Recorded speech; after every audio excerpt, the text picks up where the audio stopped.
thanks to the support as a channel member, Doodle McDoo. Well, boys and girls, Wembley are now a professional football club playing in League Two. Our budgets have doubled. They're still half what they need to be, but they've doubled. This is going to be a different kind of transfer window to the ones we've typically been doing, I think.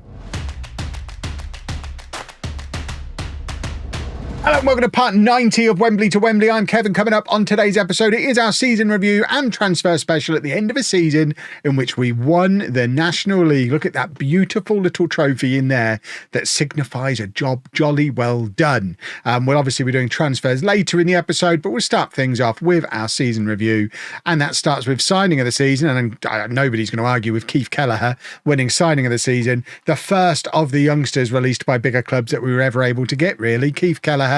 39 appearances, 25 goal contributions, a 7.04 average rating. The combination of Brown, Kelleher and Scanlon to a lesser effect. Scanlon had a lot of injuries, but the three of them coming in, that was the difference between the team that finished mid-table last year and the team that won the league this year. Obviously, Connor Edgar, a significant contributor to that as well. But Liam Brown is out of contract with Yeovil this summer. I think priority number one has to be try and bring him in permanently if we can afford him, which I suspect we won't be able to. But we were supposed to attempt to avoid relegation. We've finished first. Average attendance of 541 is pathetic. Will we get into four figures now we're in the Football League? Probably not. There's been no signs yet of us moving back any closer to Wembley. So maybe now we're in the league, we'll get a tycoon takeover and we can go home. That'd be nice. We've already got the biggest sponsorship deal in the history of the club at 26 grand. Still not close to enough. Sponsorships didn't change season on season. Broadcast revenue down a little bit, which I think that was just fewer games on the telly. I think you get 5 grand per televised match. So despite winning the league, presumably we were only on the TV live once. But corporate hospitality, competition prize money, match day revenue, all going up because we made it through to the second round of the FA Cup. Of course, this year we start in the first round.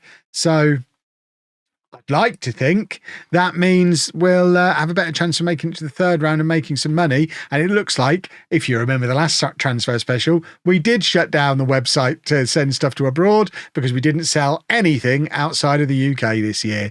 This was our team of the year. Perini in goal, a back four of Town of Folks, who of course is a loan that is now expiring. Yoshihama, Wiles and Hayball.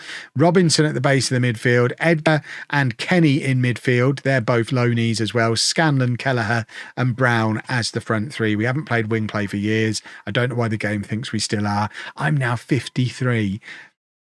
We need to get a move on. I'm retiring at a normal age. If I get to 65 in this save, it ends. There you go. We've put a time on it.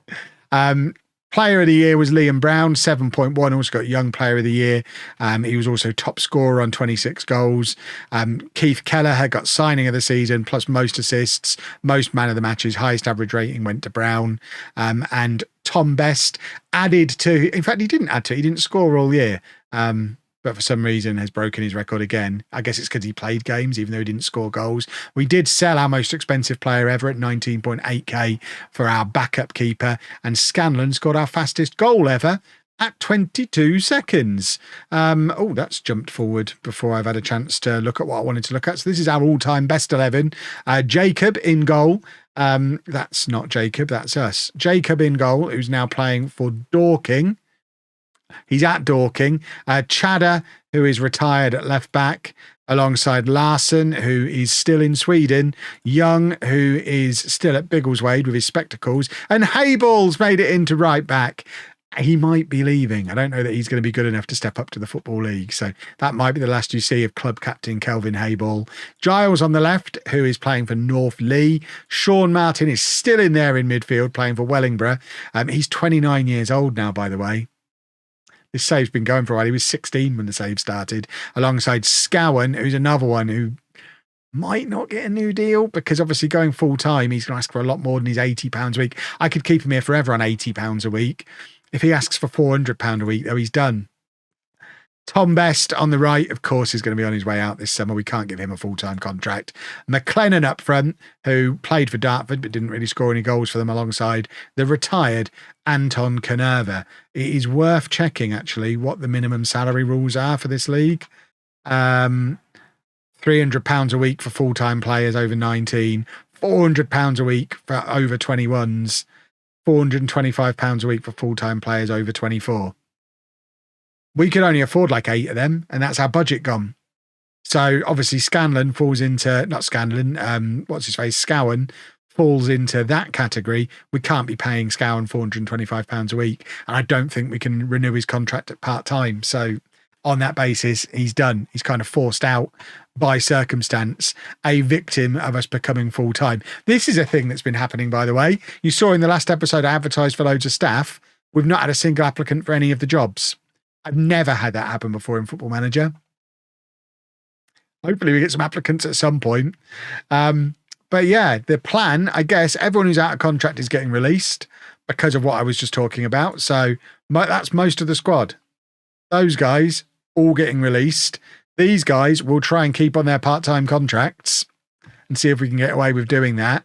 And then we'll sign some full-timers to replace this lot. I guess we have to go for young ones because we can't afford the old ones, and then fill in with some loans. We have got a couple of Premier League youngsters joining us, Bailey James Keats and Lee Henderson Derbyshire, who the first of their kind who've actually agreed to come as soon as we got the notification that they were being released by their Premier League clubs. But yeah, money's going to be a problem this summer. We've got 0% retained transfer revenue. So if we do sell anyone, we don't get to spend any of the money. And yeah, it's going to be interesting to see how this summer goes. It could be wonderful or it could be disastrous. Here's the new boys. There you go. They're all right, aren't they? A right winger and what's probably going to be a backup striker, 6'3". He's obviously going to be playing centre forward for us and could score a hatful of goals. That might be quite nice. Assign the squad numbers to those boys and welcome them along. And then I need to see if we can sign Brown. Are we able to make an offer for him yet? So let's just double check. Yep, contract up at the end of June. We can't offer him one yet. When can we offer Liam Brown a contract? It is a high priority, but at least we've got the new boys in. That's one good thing. Now we need to, I guess, get rid of everybody else.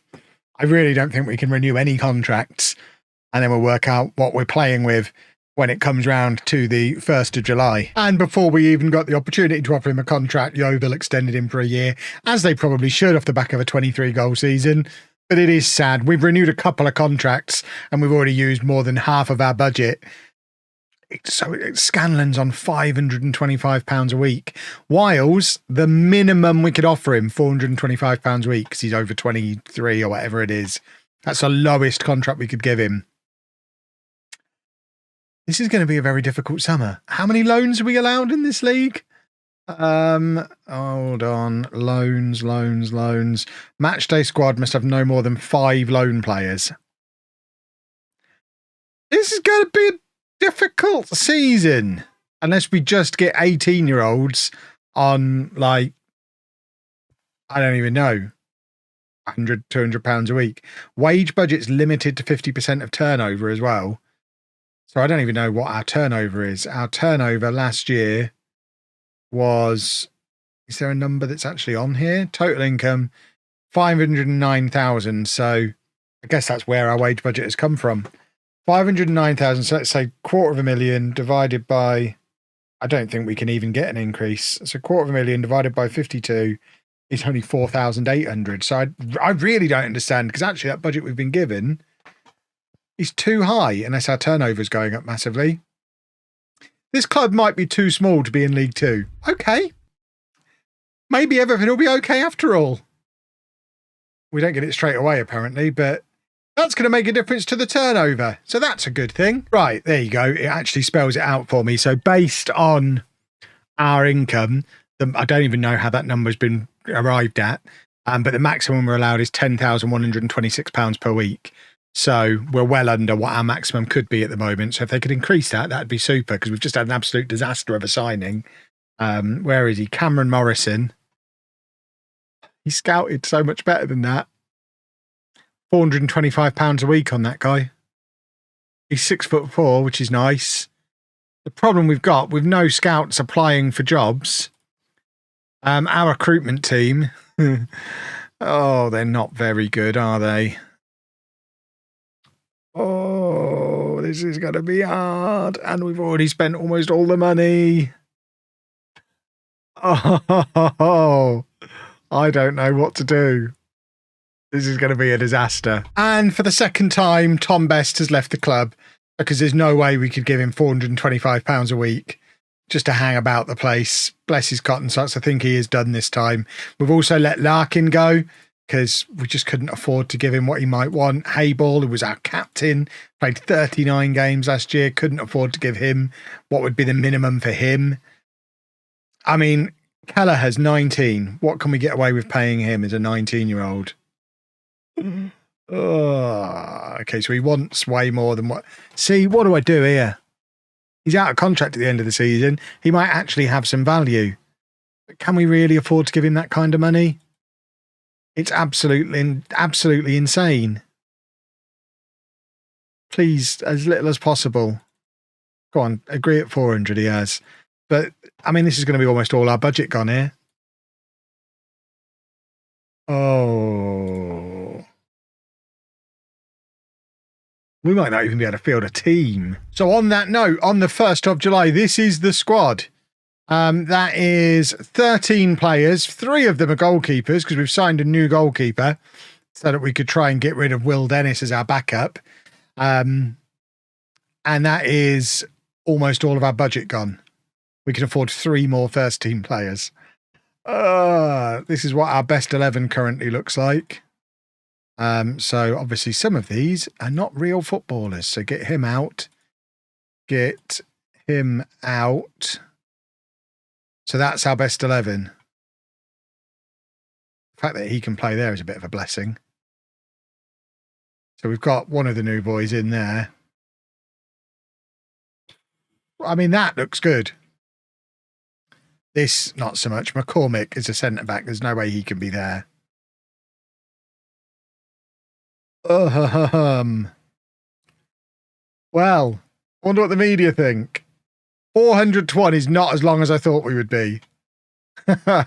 And then Chester, who got promoted with us, predicted to finish 12th. So they've clearly got a sensible budget for this level, whereas we just haven't. Let's see what we can do in terms of trialists. I guess 18-year-olds and under, because they're cheap, is the plan here. Well, we've signed 3 players and we're already over our wage budget. I think I'm making the executive decision that as long as we stick within FFP, I'm going to ignore the budget. And I just don't see how we stay up with this squad. If the board will let me go way beyond, we're going to go way beyond. We'll just stick to FFP. I don't think the game will let me go over the FFP. It's just unrealistic. We can't do it. So we're going to keep spending if it will let me. We've picked up some gems, though. Wally Muller, our new number 9. They're all so expensive. £425 a week.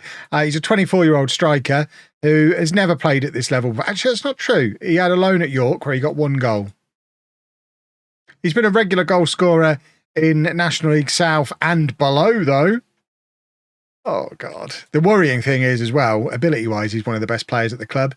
So that's also quite alarming. Faisal Shaibu is a new defensive midfielder for us. He's previously been at Crewe. Actually played 7 appearances for Crewe last year, all off the bench. So he's maybe not a disaster. And Sean McCormick is a new attacking midfielder, formerly capped for Ireland at under-19 level. So again, probably half decent potential.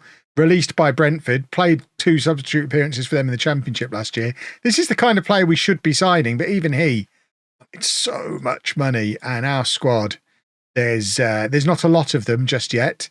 If we filter out the one guy who is greyed out, we have got 16 players, 3 of them goalkeepers, and like I say, we're already over our wage budget. Obviously, we're going to look for loans as well, but I think we just need to keep pushing with the free transfers for now because there are positions we don't have any players for currently. If we take off these guys off of the shortlist so that we can have a proper look at the squad planner. Obviously, goalkeeper, we're fine. Left back, we don't have one. Right back, we don't have one.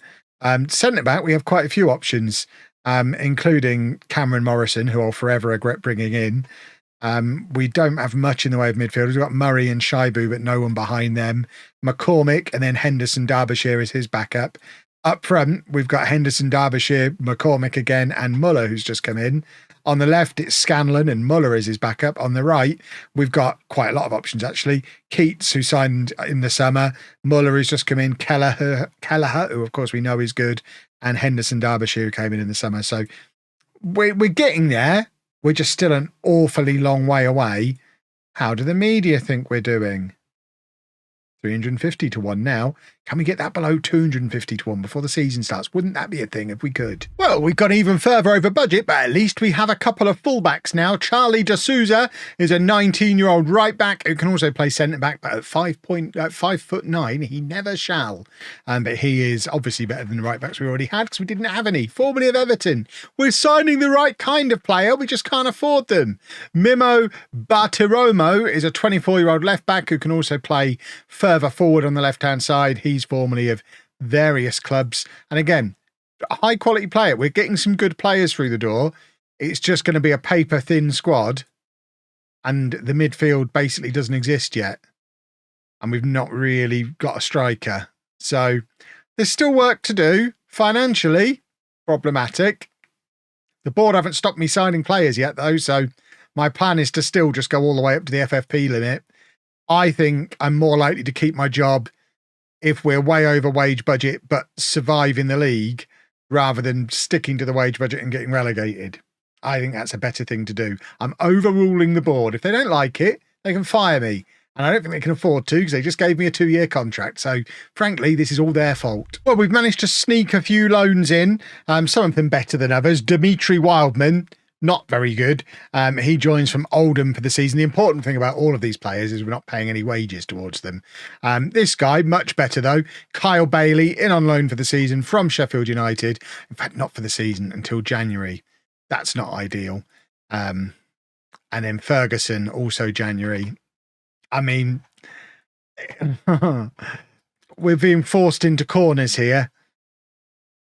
Every player we're bringing on trial now wants $1,000 a week all of a sudden, so we can't even blast over our wage budget. It's like the game's trying to stop me from doing it. So at the moment, we're creeping further and further into debt. We're over our budgets. The projections don't actually look too bad because the TV money's due to come in, which is jolly nice if we can stay up. This is what our team is going to look like for the first day of the new season. So actually, compared to last season's team, we might be all right. I mean, Muller, we don't know how good he's going to be as a striker. If he's not very good, we don't really have a backup. McCormack, again, similar thing. We don't really know if he's going to be any good or not, but we know Kelleher and Scanlon are, and we've got the new youngsters as backups to them. Bailey looks like he's going to be great in midfield, but he's only here for half a season. So I don't know what we do when he goes, and we know what we get with Murray already. The 2 centre-backs were very good last season, as was Perini. Hopefully they can make the step up. And then we've got the 2 new fullbacks in to replace the guys that we had here on loan last year.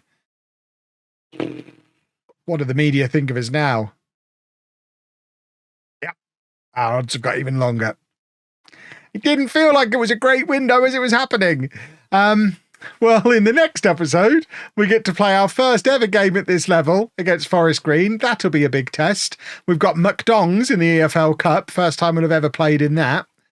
And I guess we'll see where we are. And we'll see what this. I mean, the other big problem is obviously we're in the land of transfer windows now. So whatever the squad is looking like when we get to the end of August, that's got to get us through till Christmas.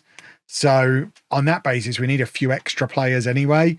At the moment, we've got a squad of 21. Very few of them are central midfielders. If we manage to stay up this season, it's going to be one of my greatest ever achievements playing Football Manager.